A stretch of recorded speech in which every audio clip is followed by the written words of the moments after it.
Hello everyone. I'm making a video today in a beautiful Japanese garden. And today I wanted to share about how I moved through my divorce to help heal and help you move through that in your life, or any ending of transition, ending of anything that's happening in your life.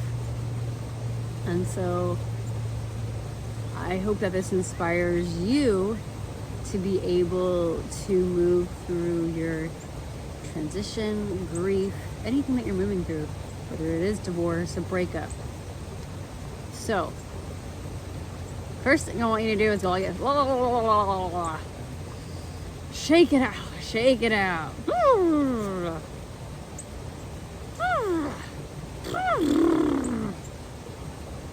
Because the thing is, we can get so caught up in our grief and so caught up in like our sadness that we forget the joy of life. We can get so caught up in our sadness and wallowing in it. It's like, what about our childlike self? What about something new and exciting in our lives? We can get so depressed that it's like, hey, like, what is something beautiful that happened? So starting out with let's start with that. What are 5 things you're grateful for? My breath, my body, my heart, nature. I'm grateful for the people, my loved ones. You know, there's one person that you love.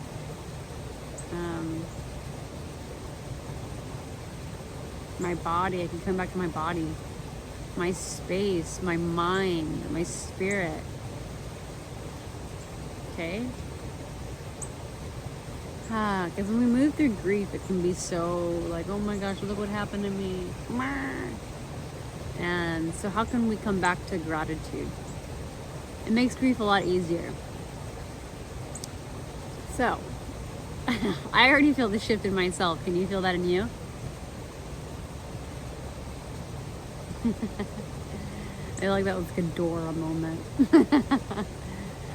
Where she like pauses for the explorer. Alright, moving on. Okay. So, how can we move through this? So, for me, how I moved through my divorce was doing a lot of new things. I moved to a new city, completely new city. It was the first time on my own. And for the first time in like 10 years. And I was just like, what am I doing? What do I do? And at first it was just a shock. There wasn't as much grief. It was just kind of a shock. Okay, I'm on my own. And then after, it was more of like, okay, like, what do I want to do with my life, basically? Like, what am I doing? And then, so it was just like in between of like, okay, I'm on my own for the first time. Who am I?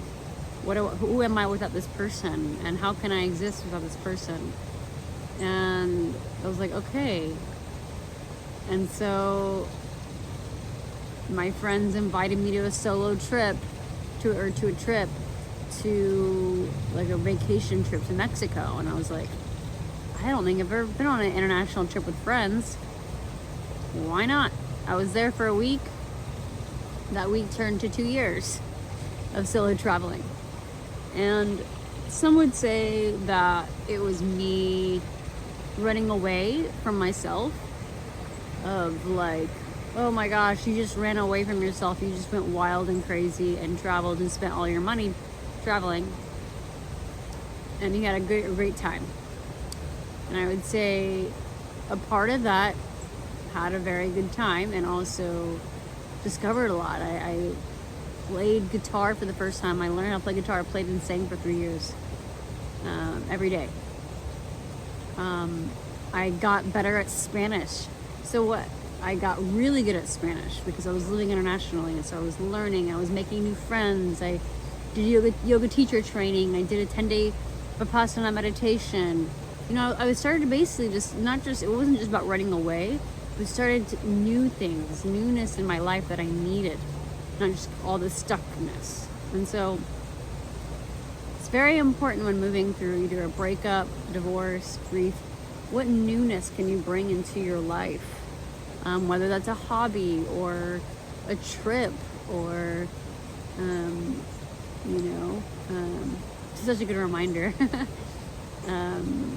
And how can you just bring newness to your childlike self, whether it's painting or dancing or making sure that you're plugged into a community.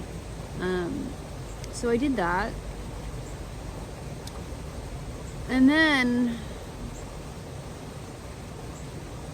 I got actually sick because I felt like I was so everywhere that I ended up getting sick.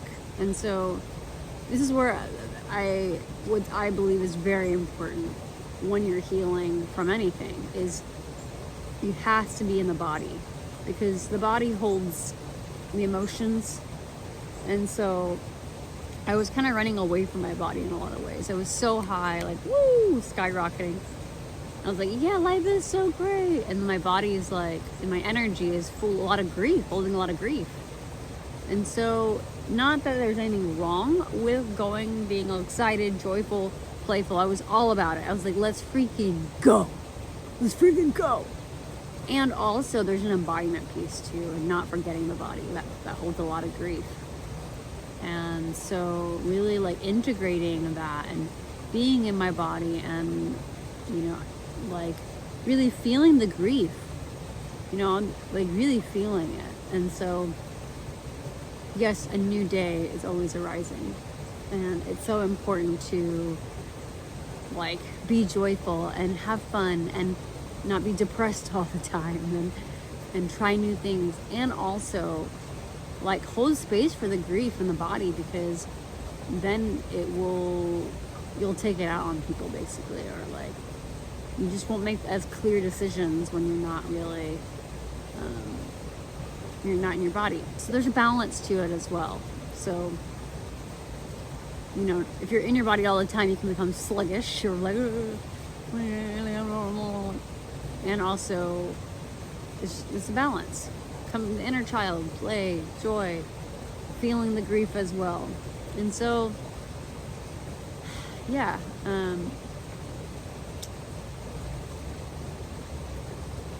So finding that balance. So, takeaways. Gratitude.